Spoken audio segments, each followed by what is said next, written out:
So good morning everyone. So we're going to discuss yung gagamitin natin sa mobile development. So ang gagamitin natin na IDE is the official IDE na ginagamit ng mga mobile developer. Ito yung Android Studio. So ito yung pinapaulit-ulit ko sa inyo sa umpisa pa lang na download din na natin. Ito po yung pinakakilala in terms of mobile development na IDE. Po.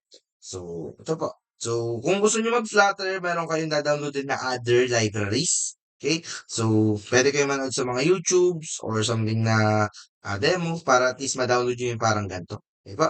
Pero ngayon po kasi, ang pupukusan natin, gusto ko muna, bago kayo maturuan mag-Flutter, gusto ko po muna maturuan kayo kung paano gumawa ng app using native. Okay? So, native applications using Java or Kotlin. Okay po?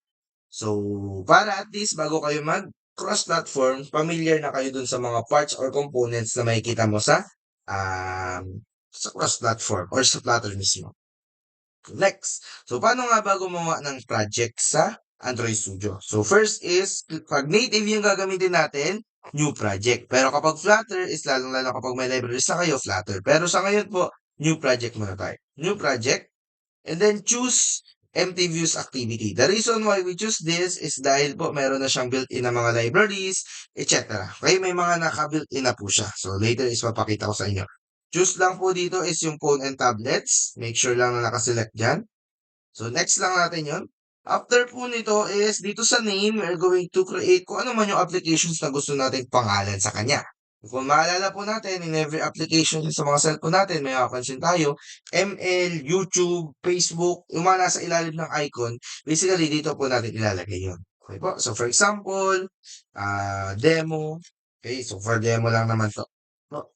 So yun, ito yung magiging nasa ilalim. Okay po? Next is the package name. What is package name? Basically, in every applications is meron pong package name na kasama yan. Okay po. For example, kung mapapansin nyo dyan sa file manager nyo, punta kayo sa file manager, hanapin nyo si Android, tapos yung OBB or data. Okay? May mapapansin kayo yan, com.x, manari, com.nba.2k20. Okay po. So, ito yung mga ganon, package name. In every applications, there is a package name. So, importante po itong package name na to sa mga maraming bagay. Okay po, mamaya explain ko sa inyo yun, pero another use nito is kapag nag-upload tayo sa Google Play Store. Okay po, so itong package name. So, explain na natin kapag online class natin. So, ngayon kasi is medyo pahapyaw lang. Next is save location kung saan mo isi-save. And then language, basically pwede ka pumili ng Java or Kotlin. Pero sa demo natin ngayon, is gagamit na tayo ng Java. And then dito naman is build configurations. Sa mga testing nyo, walang problema kahit anong piliin nyo dito. Pero sa testing is Groovy muna tayo. Okay, so yan na po. So finish. Pinutin na natin si finish. Then after po nito, so bibilisan ko lang yung video, explain ko lang sa inyo ano yung mga components na nandito. Tapos, sa online class natin, doon na lang natin mag-actual. Okay po. So ano yung mga nakikita natin dito sa gilid? Okay? So habang inaantay is, ide-demo ko na sa inyo. Number one is, dito sa Android Studio, kung hindi pa kayo familiar, so basically po, sa gilid, nandito nakalagay lahat ng mga, for example, yung mismong folder, yung structure ng folder. Okay? Pwede mo din dito makita yung logcuts, yung terminal, yung version control. Anong gamit nito ni logcut? So basically po is, kagaya na sinabi natin, meron tayong two types of error. Number one is yung code error. Yung napula to, yung napupula. Okay po? Kunwari, namali ka ng spelling, so mapupula. Yun yung isang error. At yung pangalawa naman po, as yung pinaka medyo mahirap hanapin, is yung wala ka namang error sa code, pero biglang nagka-crash yung app mo. Okay? Yung, kunwari, pag-open mo, biglang nag-crash. So, basically po, yung mga ganong error na logical error, kay logcut po natin makikita yon. Okay po? So, nalalabas yun dito kapag red yan. So, pwede nyo i-utos ka, ay copy-paste yun, tapos itanong kay AI kung ano yung error mo, etc. Basta kay logcut, may tandaan, logical error yung inaayon or dinidisplay nito. For example, biglang wala naman error sa code pero nung niran mo nag-crash. So dito mo makikita ano yung reasons kung bakit nag-crash yun. Okay? So terminal naman, alam naman natin yung parang CMD, yung pinagraran na natin kung paano tayo mag-type. So problem naman, kita nyo dito, ito naman, ito dalawa ha, itong flag cut is basically logical error. Ito ng problem is yung code sa code mismo. Okay po?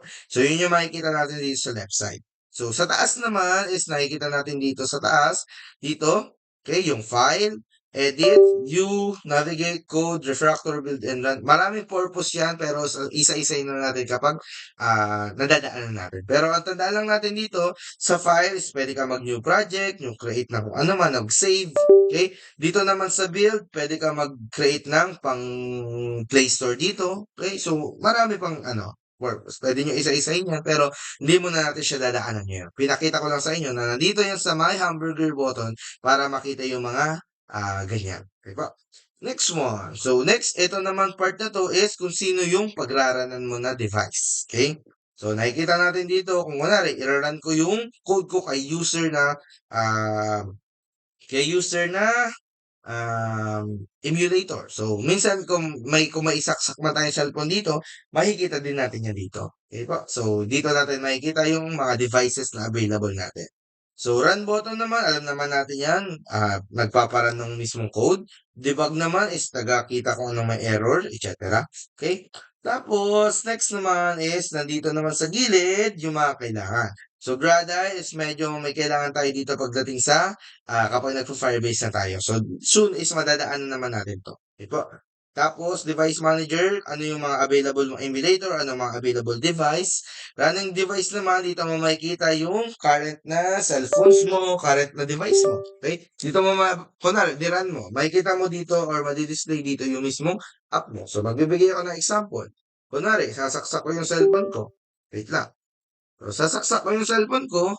So, nakaran na po yan. Check na lang natin. Nakita natin dito yung cellphone ko, Realme. Okay? So, pwede natin yung pag-running dito. Okay. So, ngayon, kita nyo na po yung mismong cellphones ko. So, running device. Okay po? So, pwede mo i-test yung, tanggal ko yan. Pwede mo matest dito yung mismong cellphones mo or yung mismong app mo. Emulator, etc. Agent naman, alam ko naman, pwede nyo gamitin to. Ito yung AI sa loob ni Android Studio. And yung iba naman dito is puro gawa ko na lang or inad ko na lang. Possible wala kayong ganyan. Okay po? So, yan. Yan lang naman yung mga importanteng parts dito sa ating Android Studio. Next, so na-discuss na natin yung paligid ng mismong Android Studio. Ang sunod naman natin i-discuss ngayon, ano yung mga nandito? Okay? At paano nag-work to? So, ulitin ko pa rin ito sa face-to-face pero sasambitin ko lang ngayon. Tandaan po natin sa coding, okay, or in terms of programming, ang concept ng programming is from top to bottom. Okay po? Ibig sabihin, kung ano yung nasa pinakaunahan, yun yung babasahin niya, pababa.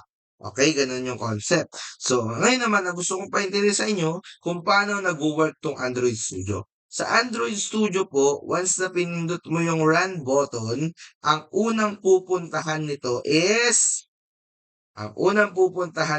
punta tayo dito kay app, src, main, manifest. Okay. So, ang unang pupuntahan ni Android Studio once na pinindot natin yung run button is yung manifest file. So, basically, babasahin niya lahat ng nandyan, titingnan niya, sasabihin niya, uy, anong pangalan ng app? Uy, anong logo ng app? Okay? Uy, sino yung unang magra-run? Okay po. So, basically, babasahin niya lahat ng nasa code niya. Okay? So, sabi ko nga sa inyo kanina, in terms of programming, from top to bottom yung binabasa. So, from dito, babasahin niya pababa hanggang yung mga pangalan, and then hanggang sa makarating siya dito. So, nung nakarating siya sa activity, kagaya na sinabi ko, ang activity is kung ano yung current screen na nakikita is yun. Okay po? Or in every ganap sa ating app is considered as activity. Registration page, main page, and etc. Kung meron tayong mga main page dito o may mga login page tayo dito, makikita natin dito. So, soon ko i-explain kung ano tong more on about dito. Basta pakitandaan lang na nung binasa niya from top to bottom pababa, tapos nakarating siya dito sa activity, okay? Kung sino yung naka-true, siya po yung una mag-display. Okay po? So ngayon po is nasa main activity tayo. So, nasaan yung main activity na yan? Nasa Java. Ito. Okay? So, ibig sabihin, pagkabasa niya isa-isa, ang sunod niyang pupuntahan is kung sino yung naka-true dito sa activity. Okay po? So, ang naka-true sa activity is main activity. Okay? So, magdadagdag ako ng isang activity para at least mas lalo maintindihan. Kung sa example, meron kang registration activity. Right-click nyo lang po yung mismong folder, tapos new, tapos activity, tapos empty views activity. Okay po? Tapos pwede mo pong pangalanan ng registration. So, demo na lang 'to masyado, okay? So, mapapansin natin meron tayong dalawang activity, the main activity and the registration activity. Kung mapapansin natin dito, kay manifest is nagkaroon tayo ng dalawang activity. Okay po? So, una is si registrations at yung pangalawa naman is si main activity. So, anong mangyayari dito? Okay, ang mangyayari dito is kung sino yung naka-true, pakitandaan kung sino yung naka-true, siya yung magra-run. So, dito po sa part na 'to, ang magra-run is si main activity. Kapag binaliktad natin 'yan, ginawa ko 'tong true, ginawa kong false, kaya ang magra-run naman 'yun is registrations. Okay? So, gano'n yung magra-run, gano'n magwo-work dito ha. In short, pagka-pindot ng run, punta kay manifest, pagkatapos kay manifest, ibabasahin line by line hanggang sa makarating dito sa activity. Kung sino yung true dun sa activity is siya po yung magiging serves as our launcher. So, ibig sabihin, siya yung parang magdi-display kung ano nakalagay doon. Siya yung pinaka-home screen na pag-open ng app, yun agad yung makikita. Okay? So, ganun po. So, ngayon is, imagine niyo pagka-run dito, mapupunta kay manifest, mapupunta kay main activity. So, puntahan naman natin si main activity. So, ngayon naman, andito naman na tayo. So, again, ulitin natin yung concept of programming. So, from top to bottom. So, babasahin niyo ulit yung mga nasa main activity hanggang sa makarating siya dito kay set content. So, sino naman si set content? Basically, set content is the front end. Okay? So, main activity is the back end or yung siya po yung nagpapa-work, siya yung nagpapagana kung paano mag-work yung button and etc. So, yung main activity naman or ito namang set content na 'to, ito naman yung front end. Dito naman tayo nagde-design. So, saan nakikita 'yan? Si main activity. So, nakalagay dito R. So, basically, 'pag ginawa natin, hanapin natin 'to, si R. So, res, okay? Tapos, layout. So, R and then layout. Tapos, nakikita natin dito si activity main. Ulitin natin, R or rest, tapos layout, tapos activity main. Okay po. So, in short, pagka-run dito, pagkabasa, nabasa niya na merong set content dito. So, babasahin niya, okay, titingnan ko, meron ka atang front end dito. So, ito yung front end natin. So, dito sa front end natin, pwede ka mag-design dito, pwede ka mag-add dito ng button, pwede ka mag-add dito ng text view, etc. Okay? Tapos kung ano man nasa laman nito, nababasa na po yan ito because it is connected na sa ating front end. Okay po? So basically, itong part na to is the back end, ito naman yung front end. Okay? So, sa ngayon, yun na muna yung ituturo ko kasi pangit din naman kung baka mamaya hindi naman lahat kayo nagbabasa o nanonood, sayang din naman yung effort natin sa pagtuturo dito. So, ituturo ko to in terms, mas lalong i-detail natin to kapag face-to-face. So, ang activity nyo ngayon is, kapag hindi nyo natapos to, basically wala kayong activity at ang makakatapos lang nito ay yun lang yung may grade. Okay po? Ang magiging activity nyo is magbibigay lang po kayo ng 2 to 3 paragraphs na summarizations kung ano yung tinuro ko. Kung from Android Studio hanggang sa makarating dito.